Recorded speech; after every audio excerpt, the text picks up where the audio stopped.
یہ آخری عشرے میں آدمی جو ہے اللہ کی چوکھٹ پر ہی جا کر بیٹھ جائے، اپنے معمولات کو توڑے۔ اعتکاف کی روح یہ ہے کہ یہ جو ہمارے معمولات ہوتے ہیں، روٹین، یہ بھی غفلت پیدا کر دیتے ہیں۔ ایک عادت بن گئی، صبح اٹھتے یہ کرنا، پھر یہ کرنا، پھر دفتر جانا، پھر آنا، پھر یہ، اس کے اندر پھر وہ آدمی کوئی جاگتا ہی نہیں، ہوش میں آتا ہی نہیں۔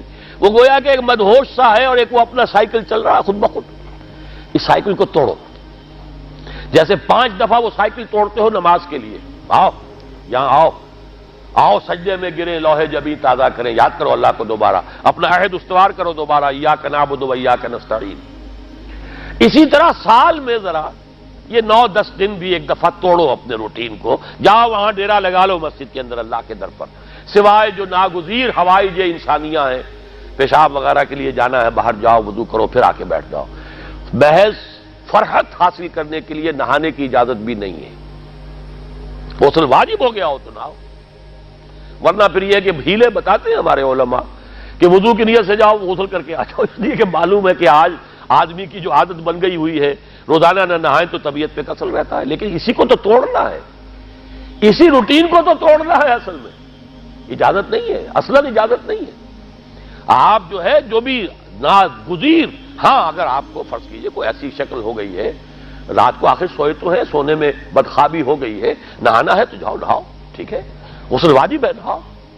اور یہ کہ پیشاب کی بہانے کی حاجت ہے، جاؤ پوری کرو، وضو کرو، واپس آ کے بیٹھو۔ چاہے یہاں سو، یہاں ذکر کرو، یاد کرو، جو کرو کرو یہاں پہ، لیکن اور اس میں بھی خاموشی ہے۔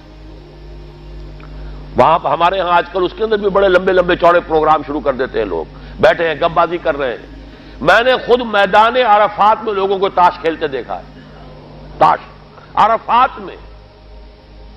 میں نے سنا یہاں پر اعتکاف میں تاش کھیلے جاتے۔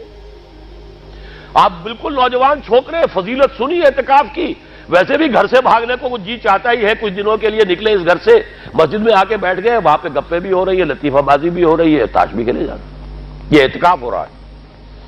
یہ اتنی ہلکی شے نہیں ہے اعتکاف، یہ تو اس عبادت کا، رمضان میں جو روح بیدار ہوتی ہے، یہ اس کا کلائمیکس ہے، بہت بڑی عبادت ہے۔ لیکن اس میں لو اللہ کے ساتھ لگی رہے، لوگوں سے نہیں، تنہائی، غور و فکر، یا قرآن پڑھو، ذکر کرو، نوافل پڑھو، یا سوچو بچ، جیسے حدیث میں آتا ہے وَأَن يَكُونَ نُطْقِي ذِكْرًا وَنَظَرِي عِبْرَةً وَسَمْتِي فِكْرًا۔ میرا دیکھنا ہو تو عبرت کا دیکھنا ہو کہ ہر شے سے میں سبق حاصل کروں، اور میں بات کروں تو اللہ کے ذکر پر مبنی ہو میری بات، اور میں خاموش رہوں، وَسَمْتِي فِكْرًا، غور و فکر، تفکر و اعتبار۔ جو حضور جا کر غار حرا میں کیا کرتے تھے، وہ اعتکاف تھا حضور کا، مکی دور کا اعتکاف، تنہا بیٹھنا۔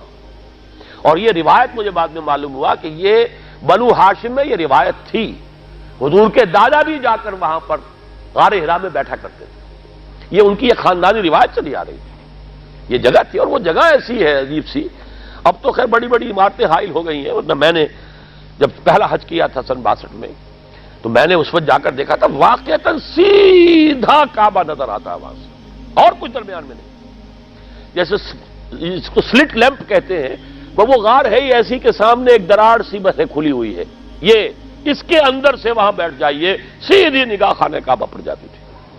تو کعبے کا مراقبہ بھی کیا جا سکتا تھا وہاں بیٹھ کر، دیکھنا، کعبے کو دیکھنا عبادت ہے، اور پھر اس یکسوئی کے ساتھ، کوئی نہیں کعبے میں ہے تو نہ معلوم کیا کچھ اور ہو رہا ہے، لیکن یہ کہ وہاں تو آپ بیٹھے ہوئے، تو وہ اعتکاف، یہی اعتکاف حضرت موسیٰ نے کیا تھا 40 دن کا، تب تورات ملی تھی۔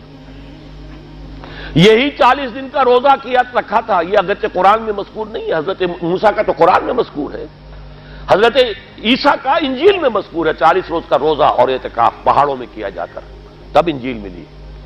یہی اعتکاف تھا جو حضور کر رہے تھے غار حرا میں، تب قرآن، اقرأ بسم ربک الذی خلق، خلق الانسان من علق، یہ تو اس کا ایک عکس، اس کی ایک جھلک ہونی چاہیے۔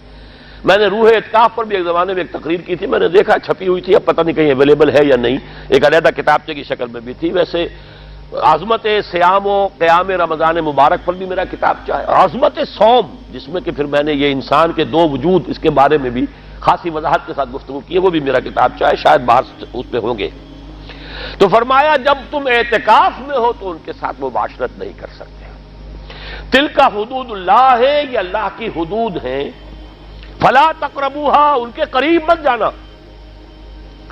قرآن مجید میں حدود اللہ کے لیے یا تو آتا ہے فلا تعتدوها، یہ اعتداء کہتے ہیں کسی حد کو کراس کر جانا، تجاوز کرنا، اور جہاں زیادہ احتیاط کی بات ہے وہاں فلا تقربوها، آخری حد کے قریب تک نہ چلے جانا، مبادا کہیں غلطی سے قدم جو ہے ادھر پڑ جائے۔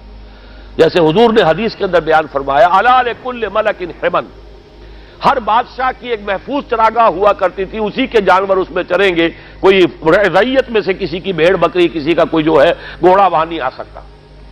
اب اگر کسی کا گھوڑا یا کسی کی بھیڑ بکری چلی گئی، وہ مجرم ہو گیا، پکڑا جائے گا، گردن ماری جائے گی۔ تو حضور نے فرمایا کہ اللہ کی بھی ایک محفوظ چراگاہ ہے۔ اللہ کی حما کیا ہے؟ محارمہ، جو چیزیں اس نے تم پر حرام کر دی، ان کے قریب نہ جانا۔ تو دیکھو اگر کوئی چرواہا اپنی بھیڑوں بکریوں کو بالکل آخری حد تک لے جائے گا، اس بادشاہ کی جو وہ حد ہے، تو اندیشہ ہے کہ بھیڑیں بکریاں کہیں ایک چھلانگ لگائے اور بادشاہ کی چراگاہ میں داخل ہو جائے، لہذا ذرا فاصلے پر رہا کرو۔ یہ ہے آخری حد تک نہ جاؤ بلکہ کچھ فاصلے پر رہو۔ فلا تقربوها، یہ اللہ کی حدود ہے تو ان کے قریب مت پھٹکو۔ کذالک یبین اللہ لکم آیاتہ للناس لعلہم یتقون، اسی طرح اللہ تعالی اپنی آیات لوگوں کے لیے واضح کر رہا ہے تاکہ وہ بچیں، تقویٰ کی روش اختیار کریں، حدود الہی کا احترام کریں، اس میں کہیں تجاوز تو دور رہا، اس کے قریب بھی نہ آئے۔